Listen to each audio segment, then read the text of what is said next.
Assalamualaikum warahmatullahi wabarakatuh. Kembali lagi di channel Berpacu Dalam Misteri. Gimana kabar kalian? Semoga selalu diberikan kesehatan dan rezeki yang berlimpah. Di episode kali ini saya akan melanjutkan sebuah cerita horor bersambung karya Faifah_IT yang berjudul Misteri Toilet Sekolah Part 4. Seperti apa ceritanya? Tonton terus video ini sampai selesai. Sebelum masuk ke cerita, jangan lupa bantu channel ini ya dengan cara subscribe dan like, dan aktifkan lonceng notifikasinya agar kalian bisa mendapatkan cerita terbaru dari channel ini. Baiklah, gak usah lama-lama lagi. Seperti apa kelanjutan ceritanya? Yuk siapkan kopi, duduk senyaman mungkin, pejamkan mata, dengarkan dan simak baik-baik kisahnya.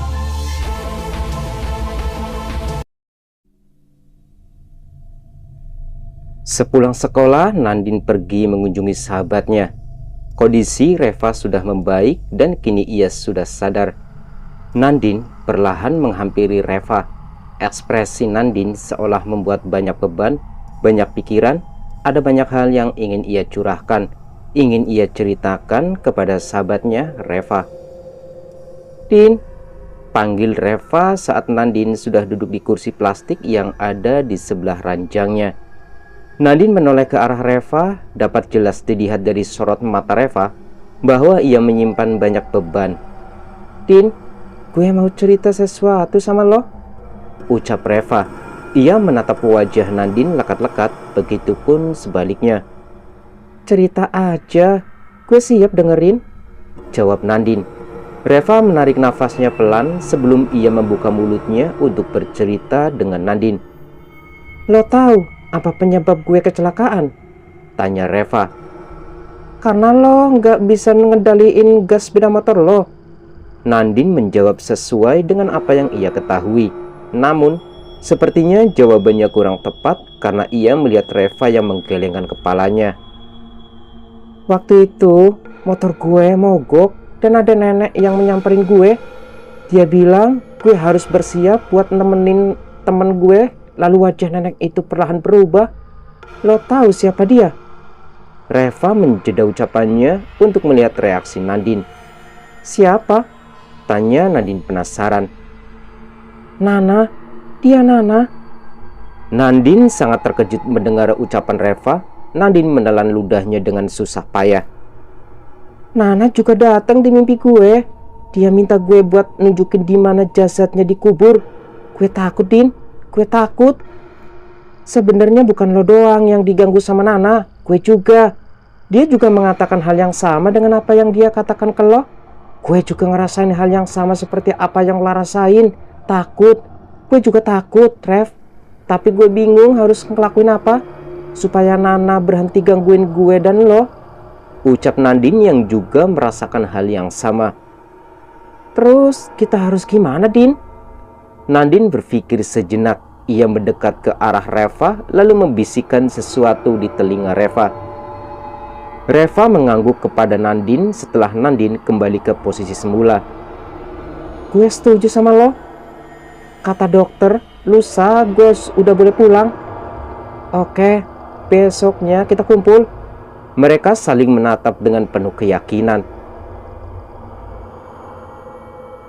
Dua gadis sebaya terlihat sedang duduk lesehan di sebuah kamar yang terdapat satu foto dengan dua orang gadis berwajah sama. Mereka berdua fokus dengan film kartun yang terpampang di layar kaca dengan masing-masing cemilan di tangan mereka. "Sa," panggil Dea. Gimana kelanjutan kasusnya kita?" tanya Dea, membuat Talisa berhenti mengunyah dan menoleh ke arah Dea perlahan, lalu melanjutkan dan menelan makanan yang ada di mulutnya. "Gimana ya, Dek? Aku bingung mau mulai dari mana. Intinya, satu para penjahat itu ada hubungannya dengan Clara. Setahu aku, Clara nggak punya saudara cowok. Jadi menurut kamu siapa?" tanya Dea. "Menurut kamu siapa?" tanya Talisa pada Dea. "Kamu bilang Clara nggak punya saudara cowok kan?" Lanjutnya Dea mengangguk. "Terus siapa dong?" ucap Talisa bingung. Lama mereka diam hingga dia menjentikan jarinya di depan wajah Talisa yang tampak berusaha berpikir. "Aku tahu," ucap dia sumringah saat sebuah ide muncul di otaknya. Talisa menatap wajah Dea yang sedang tersenyum lebar dengan raut wajah yang begitu penasaran. Talisa bersabar menunggu sampai kalimat yang dia lontarkan mengubah raut wajahnya sama dengan raut wajah Dea. "Kita cari tahu siapa aja cowok yang dekat sama Clara." Saat mendengar kalimat itu, Talisa langsung merasa ada sebuah celah kecil di jalan buntu yang baru saja ia lalui. "Setelah itu, kita selidiki satu persatu cowok yang dekat sama Clara," lanjut Dea yang semakin melebarkan celah di jalan buntu itu. "Terima kasih Dea, kamu pinter banget deh," puji Talisa dengan memeluk bantal yang ia pegang dengan gemas. Dea yang dipuji seperti itu sangat tersanjung hingga membuat kepalanya begitu besar. "Tapi gimana caranya? Kita nyari tahu siapa aja cowok yang dekat sama Clara?" Wajah senang Talisa kembali berubah dengan raut wajah bingung dan penuh tanda tanya. Melihat Talisa yang seperti orang bodoh di depannya, Dea menepuk jidatnya kesal. "Dengerin Dea, yang super duper pintar ini," ucap Dea seraya memegang kedua pundak Talisa dan menggesernya hingga Talisa menghadap dirinya. "Clara kan teman satu kelas kita. Nah, kita lihat tuh siapa aja cowok yang dekat sama Clara di kelas. Terus waktu istirahat kita ikutin dia diam-diam dan lihat siapa tahu ada cowok yang lebih dekat sama Clara. Paham?" Jelas Dea dengan penuh penekanan dan rasa kesal. Talisa berpikir sejenak lalu ia menganggukkan kepalanya. "Paham. Oke juga sih rencana kamu. Terus kapan kita ngelakuin semua itu?" tanya Talisa lagi. "Besok," ucap dia penuh keyakinan. Mereka saling menatap dengan hati yang penuh tulus membantu almarhumah sahabat mereka, serta hati yang penuh keyakinan dan kemantapan untuk memulai misi mereka di esok hari. Keesokan harinya, mereka benar-benar melakukan apa yang sudah mereka rencanakan kemarin. Selama pelajaran berlangsung, mereka berdua terus mengawasi Clara yang duduk tidak jauh dari mereka. Hingga jam istirahat berbunyi, mereka terus mengawasi Clara dekat intens tanpa menimbulkan kecurigaan di antara warga kelas. "Sa, ayo ke kantin, aku lapar nih," ajak dia. Cacing di dalam perutnya sudah meronta-ronta minta diisi. "Duh, gimana sih Dek? Katanya mau mata-matain Clara," ucap Talisa sedikit geram. "Iya, tapi..." Kalimat dia tergantung saat Talisa memberitahu bahwa ada seorang cowok yang masuk ke dalam kelas mereka. Pandangan mereka berdua tertuju pada cowok itu. Dan benar saja, seperti dugaan mereka bahwa cowok itu adalah menghampiri Clara. Dari gaya bicara mereka menunjukkan bahwa mereka adalah seorang pasangan. Dea mendapatkan sebuah ide. Ia membuka kamera di ponselnya. Lalu diam-diam ia memotret cowok yang sudah duduk di depan Clara dan berbincang dengannya. "Ayo Sa." Tanpa menunggu persetujuan Talisa, Dea langsung menarik tangan Talisa untuk segera pergi ke kantin sebelum bel masuk berbunyi. "Kamu gimana sih? Katanya mau mata-matain Clara," ucap Talisa kesal, namun lirih agar tak didengar siswa lain yang berlalu lalang di sekitar mereka. "Udah, gak usah marah-marah. Ayo cepat, aku lapar." Dea kembali menarik tangan Talisa untuk menuruni tangga dan pergi ke kantin. Seperti biasa mereka membagi tugas. Talisa memesan minuman sedangkan Dea memesan makanan. Masing-masing dari mereka membawa 2 makanan berat dan minuman yang menyegarkan. Talisa dan Dea menyapukan pandangannya ke seluruh penjuru kantin untuk mencari bangku kosong. Namun sepertinya tidak ada. Siang ini seluruh bangku kantin dipenuhi oleh siswa-siswi yang sedang mengisi perut mereka. "Sayang!" teriak seseorang. Dea sangat hafal dengan suara itu. Ia mencari-cari dengan melihat seluruh penjuru kantin dan melihat seseorang yang sangat ia rindukan. Sedang melambaikan tangan kepadanya, Dea menarik tangan Talisa menuju orang itu. "Sayang, aku kangen banget," ucap Dea seraya memeluk Dikal dengan gemas. Talisa dan Gavin yang berada di antara mereka merasa iri dan juga muak. Udah, jangan kelamaan nanti kebablasan, ucap Talisa sambil menarik tubuh Dea menjauhi Dikal. Talisa menarik dan duduk di hadapan kedua cowok itu. Meski kesal dengan Talisa, Dea mengabaikannya karena di depannya sudah tersedia seseorang yang mampu menghilangkan rasa kesalnya, seseorang yang begitu ia cintai. Dea memasukkan sesuap makanan ke dalam mulutnya dengan sesekali bercanda dengan Dikal, sedangkan Talisa gadis itu menikmati makanannya dalam diam. Di tengah kunyahannya, dia teringat sesuatu. Ia mengambil ponselnya dan menunjukkan sesuatu kepada Dikal. Sayang, kamu kenal cowok ini enggak? Tanyanya. Talisa dan Gavin yang masih fokus dengan makanan mereka pun ikut menoleh ke arah Dea yang menunjukkan sebuah foto kepada Dikal. Itu bukannya Rangga ya? Tebak Dikal berusaha mengamati foto yang dia tunjukkan. Emang kenapa yang? Tanya Dikal. Nggak apa-apa, nanya aja. Kenal nggak?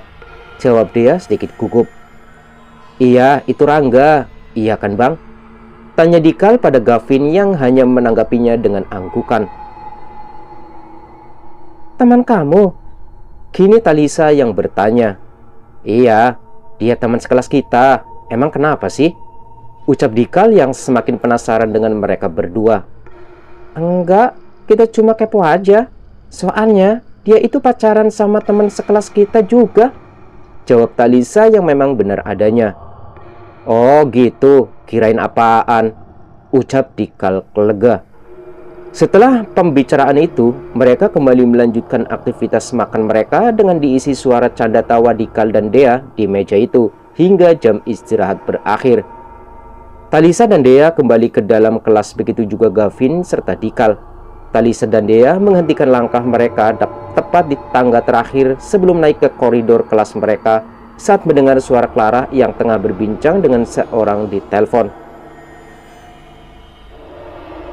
Iya kak, nanti aku tunggu di Taman Galaksi. Iya, aku janji Rangga gak akan tahu tentang masalah ini. Iya, nanti pulang sekolah aku langsung ke sana. Iya, bye. Sesuai dengan apa yang mereka sepakati tadi, sepulang sekolah, Talisa dan Dea langsung menuju Taman Galaksi yang Clara dibicarakan tadi. Saat mereka sampai masuk sebelum terlihat motor Clara di parkiran, akhirnya mereka memutuskan untuk pergi ke kafe yang berada tak jauh dari parkiran taman untuk melepas dahaga sekaligus menunggu Clara. Namun yang mereka hampir habis. Minuman yang mereka hampir habis dan saat itu seseorang yang mereka tunggu datang.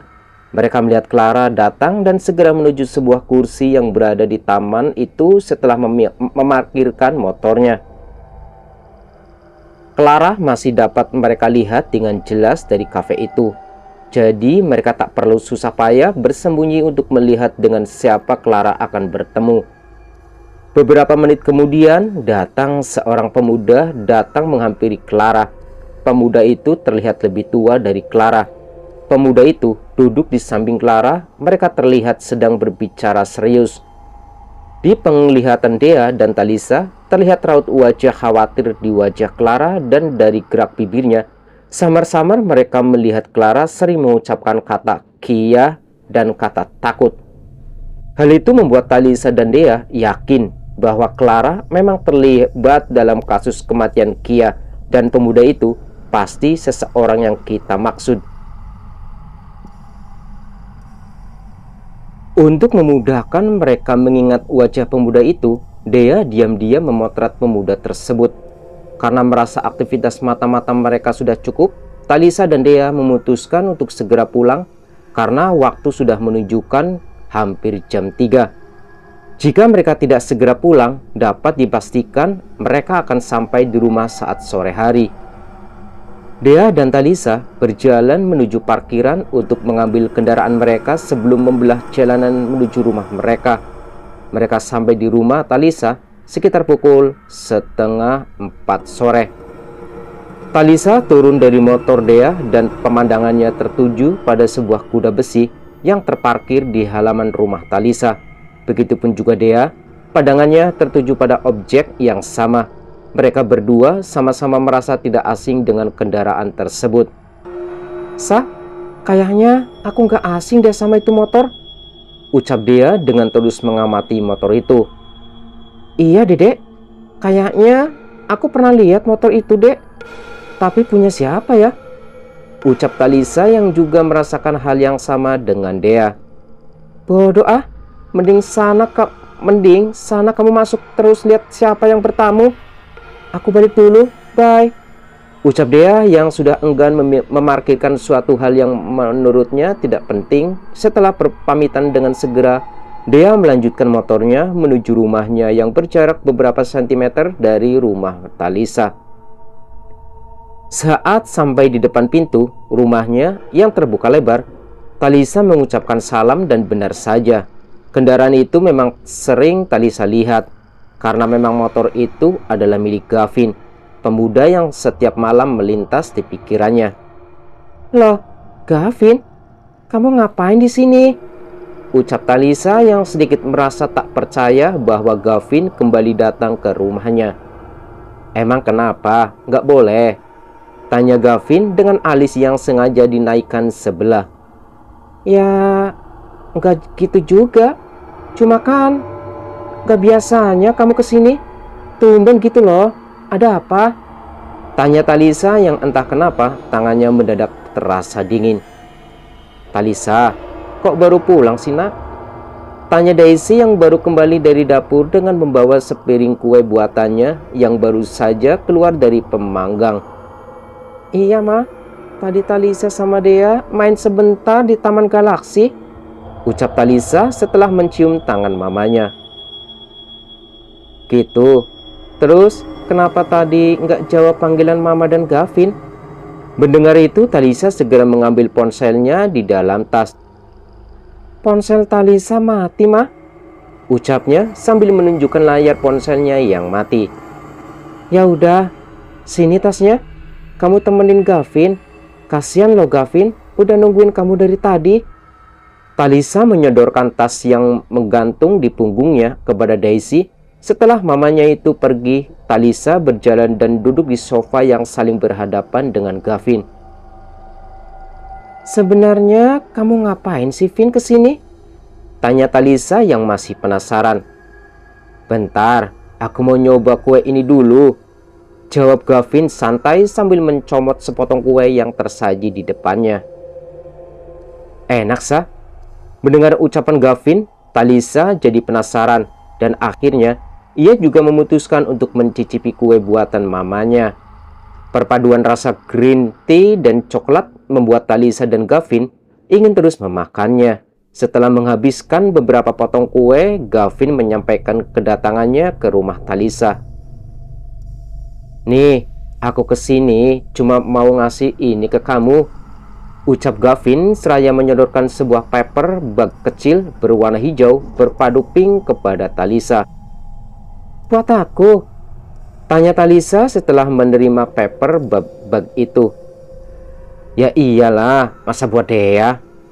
"Makasih ya," ucap Talisa dengan melontarkan senyuman manisnya. "Sama-sama. Udah sana, panggilin mama kamu, aku mau pamit." "Buru-buru banget." "Iya, udah sana." Talisa mengangguk dan berlalu dari hadapan Gavin untuk memanggil mamanya. "Hati-hati ya, Vin," ucap Daisy saat Gavin bersiap untuk menarik gasnya meninggalkan rumah Talisa. Gavin hanya menganggukkan kepalanya yang terbalut helm full face. Talisa dan Daisy masuk ke dalam rumah saat Gavin sudah hilang dari pandangan mereka. Talisa masuk ke dalam kamarnya untuk membersihkan dan menyegarkan tubuhnya yang sudah terasa lengket. Setelah membersihkan tubuhnya, Talisa mengambil baju oversize dipadukan dengan celana pendek selutut dan kemudian mencepol rambut panjangnya supaya tidak mengganggu aktivitas yang akan ia lakukan selanjutnya, yaitu bermain game online bersama Dea. Tak terasa 4 jam sudah Talisa dan Dea bermain game, dan sudah banyak level dan tantangan yang sudah mereka taklukkan hingga akhirnya mereka berdua memutuskan untuk berhenti. Talisa meletakkan ponselnya dan bersiap untuk mengerjakan tugas tadi siang.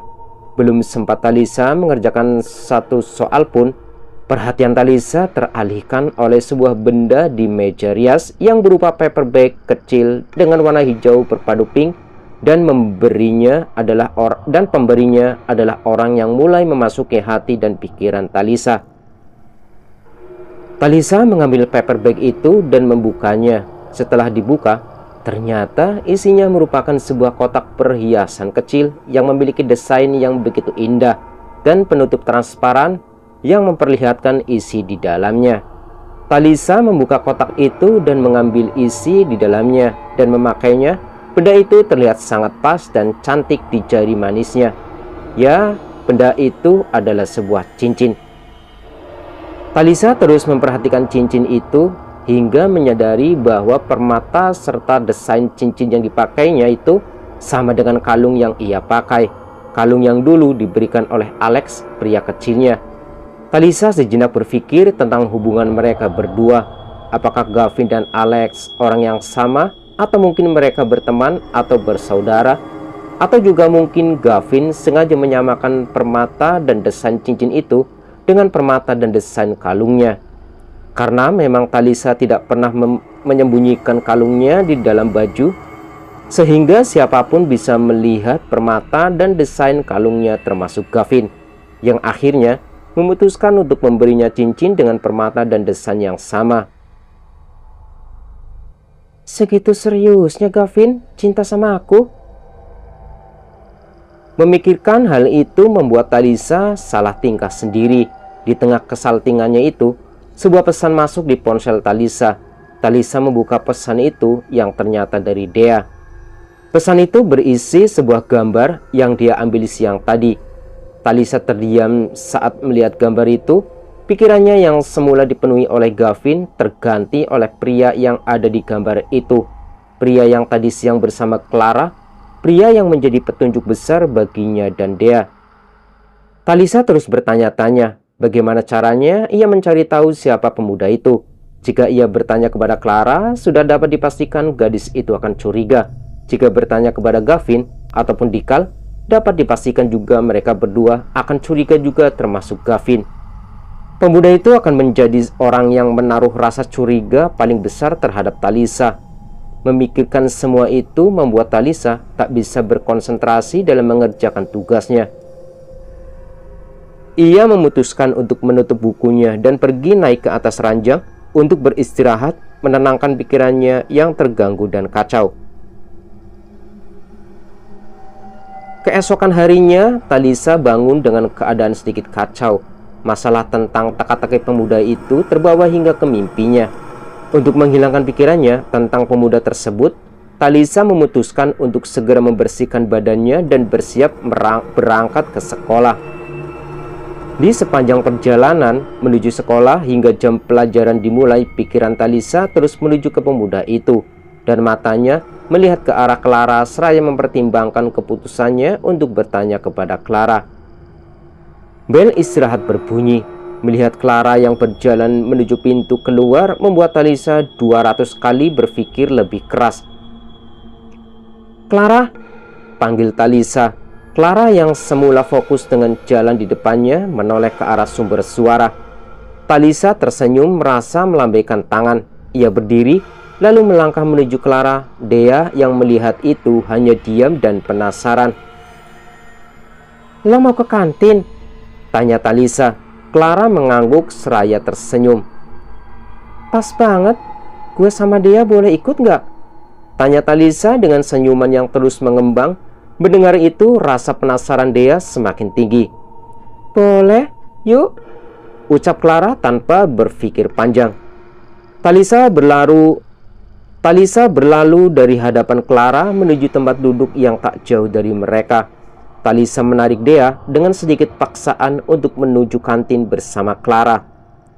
Mereka bertiga sudah duduk di salah satu susunan kursi kantin dengan makanan di hadapan mereka masing-masing. Mereka menyantap makanan mereka diiringi obrolan dan candaan ringan. Talisa teringat akan rencananya. Gue kemarin lihat lo sama cowok di Taman Galaksi. Dia siapa lo? Dia siapa lo?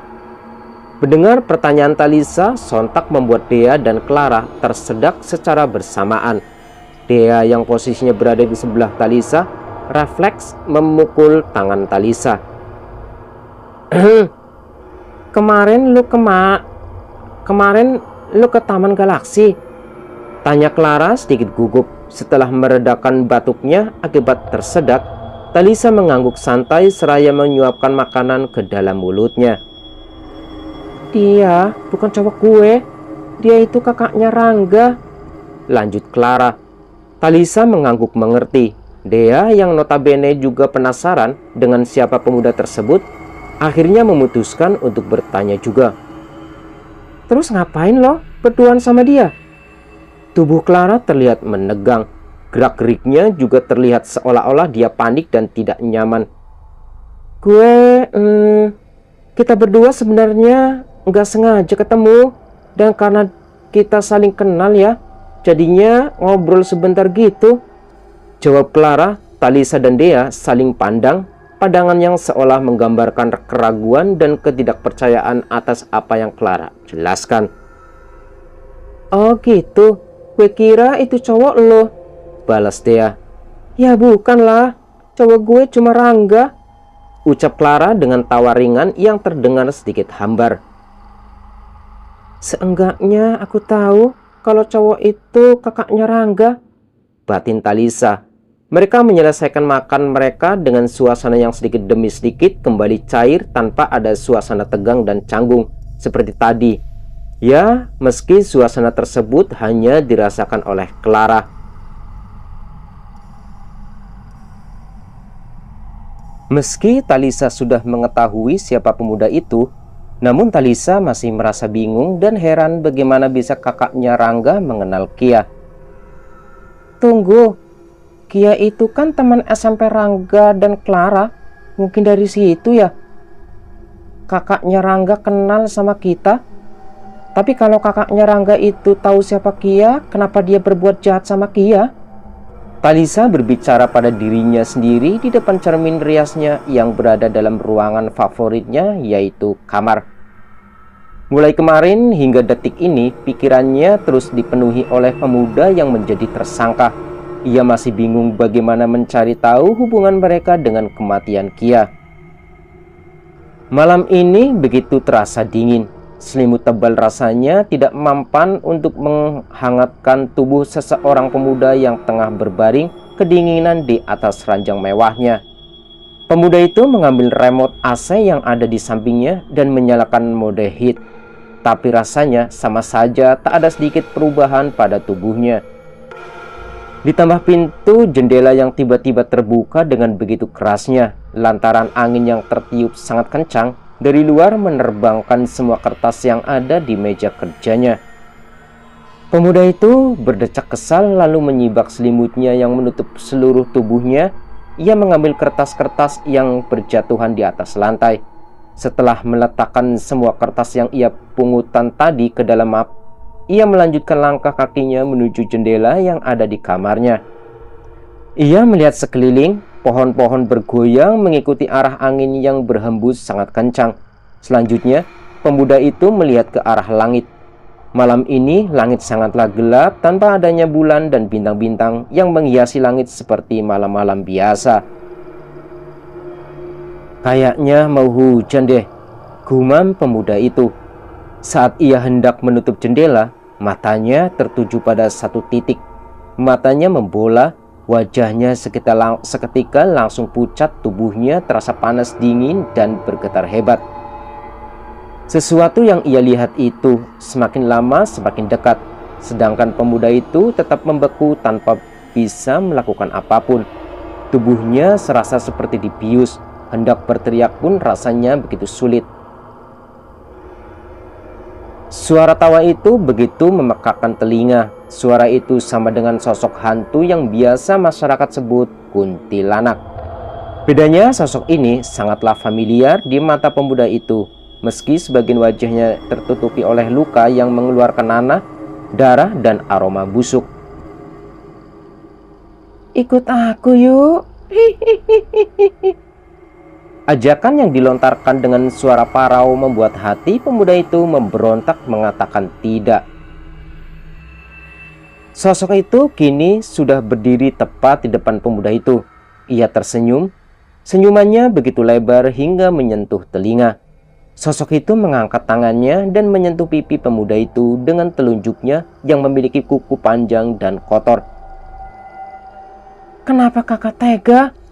tanyanya dengan tangan yang tak berhenti mengusap pipi pemuda itu dengan telunjuk dan kuku kotornya. "Kenapa? Aku salah apa sama kakak? Aku salah apa?" Pemuda itu tetap diam tanpa bisa menjawab satupun pertanyaan dari makhluk hidup namun mati di depannya itu. Tiba-tiba sosok di depannya itu menghilang dan disusul suara pintu terbuka yang membuat rasa takut di hatinya semakin bertambah. Seseorang menepuk bahunya membuat orang itu bisa kembali merasakan tubuhnya. Ia memutuskan untuk membalikkan badannya. Ia bernafas lega saat mengetahui bahwa seseorang itu adalah adiknya. "Lo enggak," ucap pemuda itu memegang dadanya yang berdesir halus karena lega. Ia kembali membalikkan badannya dan menutup jendela dengan perasaan kembali was-was. "Kakak ngapain di sini? Dari tadi aku panggil-panggil gak jawab." "Hah? Kapan lo manggil?" tanya pemuda itu bingung. "Barusan sebelum aku masuk." Pemuda itu terdiam setelah mendengar penjelasan dari saudaranya yang berusia 4 tahun lebih muda darinya. "Sorry, gak dengar. Emang mau ngapain?" tanyanya. "Cuma disuruh mama buat tanyain kakak udah makan apa belum." "Oh gitu. Udah kok, gue udah makan." "Ya udah, kalau gitu aku balik ke kamar dulu." Belum sempat adiknya itu menyentuh gagang pintu, pemuda itu memanggilnya. "Ga, gue numpang tidur di kamar lo ya, malam ini aja," pintanya. "Ngapain kakak tidur di kamar aku? Kan kamar kakak baik-baik aja." "Ini AC di kamar gue lagi rusak, jadi hawanya tuh dingin banget. Boleh ya, malam ini aja," pintanya lagi. Sebelum memutuskan, ia memperhatikan AC yang ada di kamar kakaknya. Memang benar, hawa di kamar ini terasa sangat amat dingin. "Tapi ranjang aku kan sempit," ucapnya. "Udah, nggak apa-apa. Gue bisa tidur di bawah nanti," jawab pemuda itu, lalu menarik adiknya keluar dari kamarnya dan berjalan bersama menuju kamar adiknya. Mereka mengambil sebuah kasur lantai yang cukup tebal, lalu menatanya di lantai, meletakkan bantal, guling, serta sebuah selimut. Pemuda itu sudah bersiap merebahkan tubuhnya di atas kasur lantai yang disusun tadi. Bayangannya akan kehangatan selimut dan kenyamanan kasur tebal seketika sirna saat wanita pertamanya mengetuk pintu kamar adiknya. "Rangga," panggilnya. "Iya, Ma." Adiknya yang bernama Rangga itu dengan segera membukakan pintu untuk wanita pertama mereka. "Ada apa, Ma?" Wanita di depannya itu mengernyitkan dahinya saat mengetahui putra sulungnya tengah duduk di lantai beralaskan kasur. "Aldi, kamu ngapain di sini? Pantesan Mama panggil-panggil kamu gak keluar-keluar. Ternyata kamu di sini," ucapnya seraya mendekati putra sulungnya. "Itu, Ma, AC di kamar Aldi rusak. Aldi kedinginan, jadinya Aldi numpang deh di kamar Rangga," jelas pemuda itu. "Kok bisa rusak ya?" "Ya udah deh, kalau gitu malam ini kamu tidur di sini aja. Besok AC-nya biar dibenerin sama tukang servis AC," jelasnya. "Iya, Ma." "Oh iya, Ma. Oh iya, Mama ngapain cari Aldi?" "Enggak, Mama cuma mau bilang kalau tadi itu ada yang nelpon telepon rumah dan nyariin kamu." Aldi mengernyitkan dahinya. Siapa yang menelpon malam-malam begini? Apakah temannya? Sepertinya tidak mungkin jika itu temannya. Maka ia pasti akan menelponnya lewat nomor ponsel. Ya, bukan telepon rumahnya. "Siapa, Ma?" "Katanya sih namanya Lara."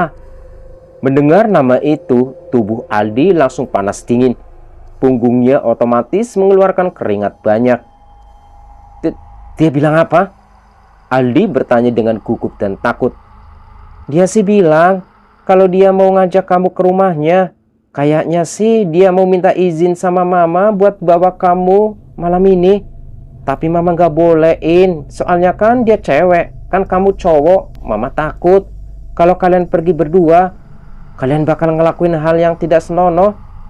Aldi sedikit bisa bernafas lega karena mamanya telah menyelamatkannya dari perempuan yang bernama Clara.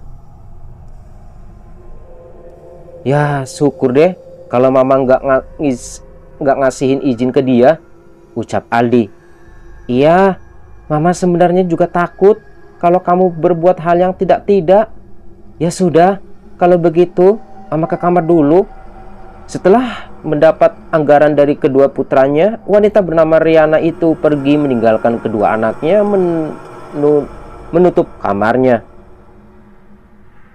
Rangga yang sejatinya penasaran memutuskan untuk mendekati kakaknya dan bertanya, sebenarnya Lara itu siapa sih, Kak? Bukan siapa-siapa. Udah diam, gue mau tidur. Tanpa menunggu jawaban dari adiknya, Aldi segera merebahkan tubuhnya membelakangi Rangga dan memejamkan matanya, berharap bayangan perempuan bernama Lara hilang. Bel pembebasan telah dibunyikan. Bel yang paling disayangi dan dicintai oleh semua siswa, termasuk kalian, bukan? Semua siswa mulai dari kelas 10, 11 hingga kelas 12 berhamburan keluar kelas memenuhi kantin yang ada di belakang kelas. Suasana di kantin begitu riuh. Semua siswa ingin segera dilayani, sedangkan para pedagang yang ada di kantin itu merasa kewalahan. Dua siswi yang berjalan santai menuju kantin, wajah mereka berubah cemberut saat melihat gerombolan siswa-siswi yang memenuhi kantin hingga pedagang yang ada di kantin tidak terlihat. Ramai banget ya, Sa? Ucap salah satu siswi itu yang biasa kalian panggil Dea. Iya, Dek. Apa kita nunggu sepi aja ya? Kalau nunggu sepi keburu masuk, Sa. Aku lapar nih. Rengek Dea. Terus gimana dong? Tanya Talisa yang juga merasa tak memiliki solusi. Sayangku yang cantik, manis, dan imut, kenapa cemberut sih? Ucap Dikal yang tiba-tiba berada di samping Dea. Sayang, aku lapar. Tapi lihat tuh, kantinnya rame banget. Ucap Dea manja seraya menunjukkan kondisi kantin. Kamu sama Talisa tunggu di sana, biar aku sama Bang Gavin yang mengantri buat para tuan putri. Ucap Dikal sambil menunjuk salah satu bangku taman yang memiliki payung yang berfungsi untuk melindungi siswa maupun siswi yang duduk di sana dari sengatan sinar matahari maupun hujan yang mungkin saja datang tiba-tiba. Kamu mau makan apa? Bakso, nasi goreng, ayam geprek, nasi pecel, atau apa? Tanya Dikal dengan menyebutkan semua menu yang ia ketahui. Aku nasi goreng aja sama jeruk hangat ya sayang. Pinta Dea disambut anggukan manis dari Dikal. Kamu mau makan apa, Sa? Kini Gavin yang bertanya kepada Talisa. Sekedar informasi nih ya, Talisa itu pecinta bakso berat. Jadi Talisa itu akan menolak semua menu yang bersanding dengan bakso. Jelas Dea. Harus banget ya dijelasin, ucap Talisa malas dengan lirikan mautnya. Ya biar Gavin tahu aja, bela Dea. Kamu mau makan bakso? Minumnya? Gavin kembali bertanya. Samain aja, Vin. Secara kan bakso itu mengandung lemak. Kalau minum dingin-dingin, lemaknya itu akan membeku dan menggumpal. Jadi kalau habis makan makanan yang berlemak itu, harus minum yang hangat-hangat. Jadi Talisa bawain jeruk hangat aja. Mendengar penjelasan Dea, Talisa menolehnya dengan perasaan kesal. Dea, temanku yang cantik dan manis, yang ditanya sama Gavin kan aku, bukan kamu. Jadi tolong ya, gak usah nimbrung. Jelas Talisa dengan penuh tekanan. Ya maaf. ucap Dea singkat.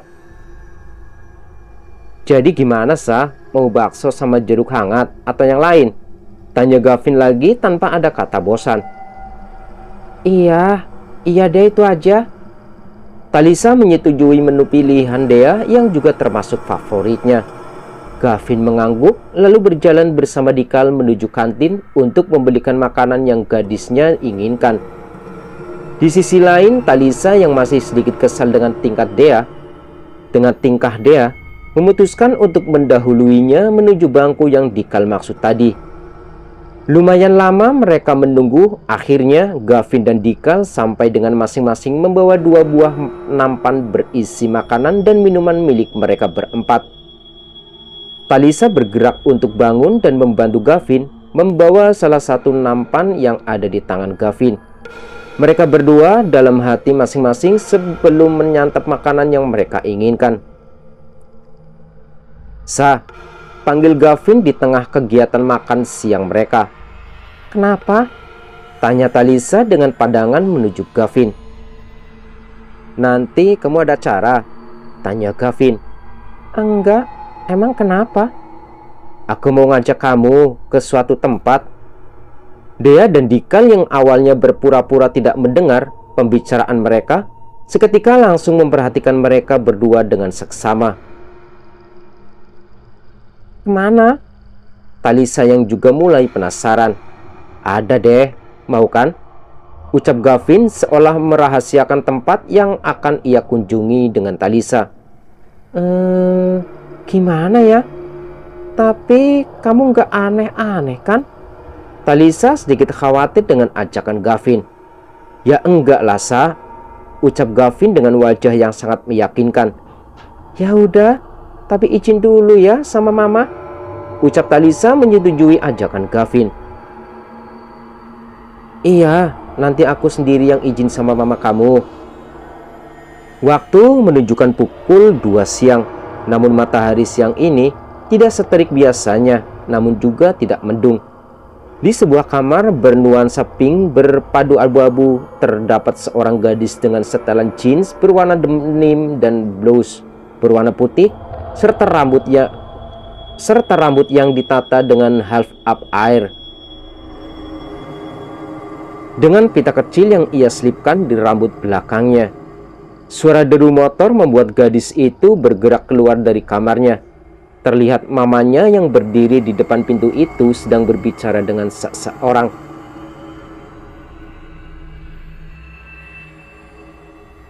Hai Vin, sapa gadis itu yang tak lain adalah Talisa kepada Gavin. Gavin, motornya. Gavin, hati-hati ya naik motornya. Pulangnya juga jangan malam-malam. Pesan Daisy pada Gavin. Siap tante, kita berangkat dulu ya. Assalamualaikum. Ucap Gavin lalu mencium tangan Daisy. Waalaikumsalam, balas Daisy. Talisa berangkat mah. Kini giliran Talisa yang berpamitan. Iya nak, hati-hati. Talisa menganggukkan kepalanya, lalu berjalan mendekati Gavin dan menerima helm yang Gavin ulurkan padanya. Gavin melanjutkan motornya menuju sebuah kafe. Ia terlebih dahulu mengajak Talisa makan sebelum pergi ke tujuan utama. Di sana ia memesan milk crepes, tiramisu kesukaannya, dan secangkir kopi latte hangat. Begitupun juga Talisa yang memutuskan untuk memesan menu yang sama. Sembari menunggu pesanan mereka datang, Gavin dan Talisa mengisi waktu penantian mereka dengan mengobrol dan saling melempar pertanyaan. Sebenarnya kita mau kemana sih? Tanya Talisa yang memang sudah sangat penasaran sejak Gavin mengajaknya. Menemui seseorang yang mungkin kamu kenal dengan baik. Jawaban Gavin membuat Talisa sedikit bingung. Siapa orang yang Gavin dan ia kenal dengan baik? Terima kasih mbak, ucap Talisa kepada waiters yang baru saja menata pesanan miliknya dan juga Gavin di meja kafe yang ada di depannya. Mbak waiters itu hanya tersenyum dan menganggukkan kepalanya kepada Talisa sebagai tanda terima kasih kembali. Bertepatan dengan perginya waiters itu, langit mulai menurunkan setitik demi setitik air yang lama-kelamaan menjadi bulir air besar yang turun secara bersamaan atau biasa disebut hujan. Talisa dan Gavin menatap tetesan air hujan itu seolah tak percaya. Kenapa hujan turun di waktu yang sangat tidak tepat? Apakah alam tidak merestui mereka berdua? Ya, hujan. Gimana dong, Vin? Ucap Talisa kecewa. Ya, mau gimana lagi, Sa? Kita tunggu hujannya reda aja, ucap Gavin. Sa, panggil Gavin. Jawab Talisa singkat sebelum menatap Gavin yang duduk di depannya. Sebenarnya, kamu dapat dari mana sih penglihatan kayak gitu? Talisa terkejut bagaimana bisa Gavin tahu akan kelebihannya. Kok kamu tahu? Tanya Talisa setelah bisa mengendalikan keterkejutannya. Ya, tahu aja. Kamu janji ya, jangan ngomong ke siapa-siapa kalau aku punya kelebihan itu, ucap Talisa mewanti-wanti. Iya, janji, ucap Gavin meyakinkan. Jadi sebenarnya kelebihan aku ini berasal dari nenek aku. Sejak kecil, aku udah bisa ngelihat hal-hal yang mungkin gak bisa kalian lihat. Bahkan dulu aku sempat punya teman tak kasat mata. Tapi setelah aku pindah dari rumah lama, aku udah gak pernah lagi ketemu sama teman aku itu, jelas Talisa. Oh gitu. Emangnya kenapa kamu pindah? Karena Papa ditugaskan untuk melanjutkan bisnis kakek yang ada di sini. Gavin menanggapinya dengan anggukan paham. Meski mereka mengobrol, tak dapat dipungkiri bahwa hati kecil mereka berharap hujan saat ini segera reda. Hujan yang mereka harapkan segera reda, malah bertambah deras dengan tiupan angin yang siap menerbangkan semua benda yang ada di luar ruangan. Hingga waktu menunjukkan pukul 17:40 dan samar-samar terdengar suara seseorang yang tengah mengumandangkan azan. Hujan tak juga kunjung reda. Hujan berhenti sesaat setelah azan Isya berkumandang. Gavin mengajak Talisa untuk bergegas pergi dari kafe itu sebelum hujan kembali datang untuk membasahi bumi. Hujannya udah reda, ayo kita pulang, ucap Gavin segera menatap langit malam yang sedikit lebih cerah dari sebelumnya. Pulang? Kita nggak jadi ke tempat yang kamu maksud? Tanya Talisa, sedikit berharap Gavin salah bicara. Kita pending aja, lain kali kan bisa. Udah ya pulang, keburu malam. Gavin mendahului Talisa yang masih terlihat cemberut. Gavin mengeluarkan kuda besinya dari parkiran kafe lalu menyalakannya. Ia memakai helm full face-nya dan memberikan helm bogo imut kepada Talisa. Gak usah cemberut gitu, lain kali aku bakal ajak kamu ke tempat itu, ucap Gavin dengan suara yang tenang dan meyakinkan. Iya. Talisa masih sedikit kesal dengan keputusan Gavin. Meski begitu, ia tetap menerima helm imut yang Gavin berikan. Gavin melajukan kuda besinya membelah jalanan kota yang basah akibat hujan deras yang baru saja reda. Udara pun terasa amat dingin bagi siapapun yang berada di luar sana. Bibir Talisa bergetar kedinginan, begitu juga Gavin. Kondisi ini sangat-sangat tak pernah terlintas di pikiran mereka. Jadi tidak ada satupun dari mereka yang membawa baju hangat seperti jaket ataupun hoodie. Motor Gavin berhenti tepat di depan rumah Talisa. Tak lama muncul kedua orang tua Talisa dengan wajah cemas. Mereka berdua turun dan menghampiri kedua orang tua Talisa. Mama, Papa, sapa Talisa dengan mencium kedua tangan mereka. Ya Allah nak, kamu kedinginan, ucap Daisy seraya menyentuh kedua telapak tangan Talisa yang terasa sangat dingin.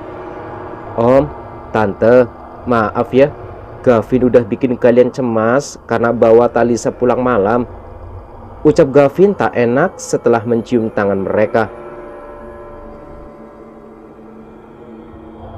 Gak apa-apa Gavin, yang penting kamu sudah bertanggung jawab menjaga dan memastikan Talisa pulang dengan aman dan selamat, ucap Andi.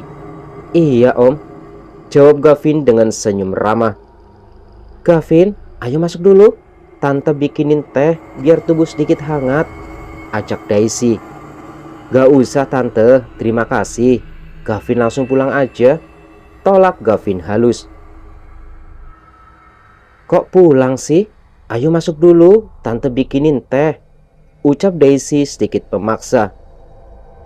Keburu dimarahin ayah sama bundanya dikal tante, tolak Gavin dengan alasan. Gitu ya? Ya udah deh, kamu hati-hati di jalan ya, ucap Daisy bersamaan dengan Gavin mencium tangannya dan berganti mencium tangan suaminya. Iya tante, kalau gitu Gavin pulang dulu ya, om, tante. Duluan ya Sa, ucap Gavin berpamitan kepada satu persatu keluarga kecil Talisa. Iya, hati-hati ya Vin, ucap Talisa dengan senyum manisnya. Gavin hanya mengangguk dan tersenyum di balik helmnya. Perlahan, Gavin menarik gas motornya untuk kembali melaju membelah jalanan kota menuju tempat tinggalnya saat ini. Setelah Gavin hilang dari pandangan mereka, mereka memilih untuk masuk ke dalam rumah. Sana kamu ganti baju terus makan ya sayang, ucap Daisy kepada anak semata wayangnya. Iya mah. Tanpa sedikit pun bantahan, Talisa bergegas mengiyakan perintah mamanya dan segera menuju kamarnya untuk mengganti bajunya. Di suasana yang dingin ini, semua orang pasti akan memutuskan untuk berdiam diri di rumah, walau hanya sekedar untuk menghangatkan diri. Berbeda dengan pemuda yang satu ini, di malam yang gelap dan dingin ini, ia memilih untuk pergi keluar rumah demi menemui seseorang. Pemuda itu rela melewati area persawahan demi sampai ke tempat tujuan.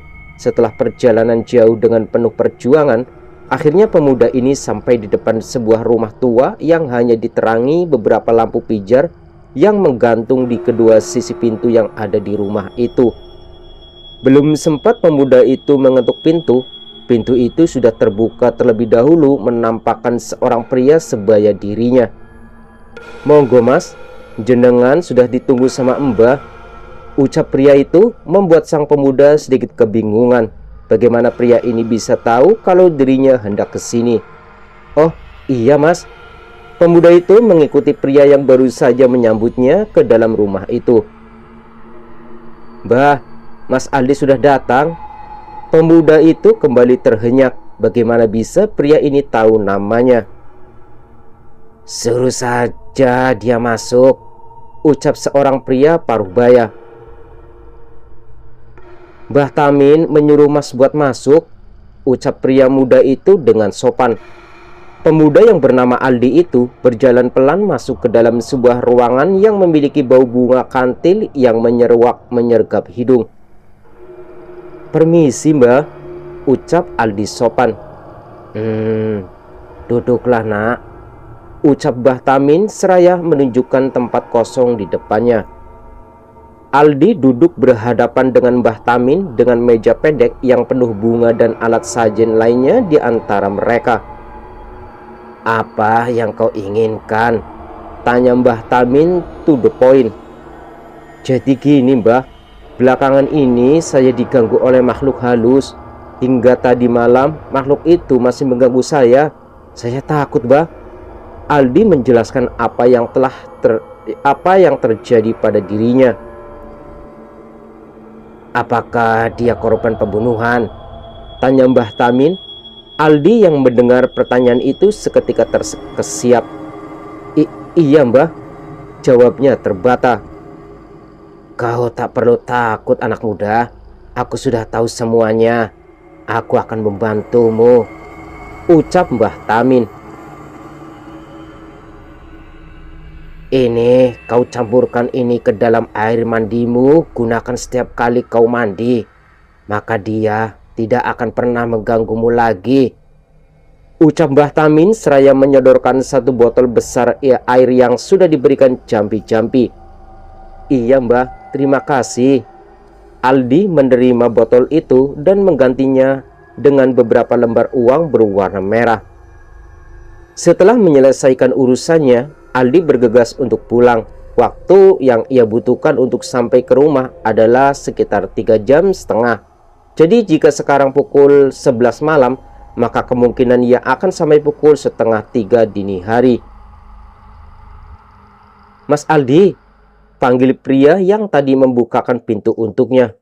Aldi membalikkan badannya dan mendapati pria muda itu berdiri dengan senyum tampannya. "Ini mas, buat jaga-jaga kalau di jalan ada apa-apa," ucap pria muda itu seraya menyodorkan sebuah botol kecil berisi air bunga. "Oh, terima kasih. Ngomong-ngomong, nama kamu siapa?" tanya Aldi. "Saya Bayu mas," ucap pria muda itu. "Oh Bayu, terima kasih ya, saya permisi dulu," ucap Aldi lalu bergegas untuk pulang. "Iya mas, hati-hati," ucap Bayu. Aldi hanya mengangguk lalu pergi dari kediaman Mbah Tamin.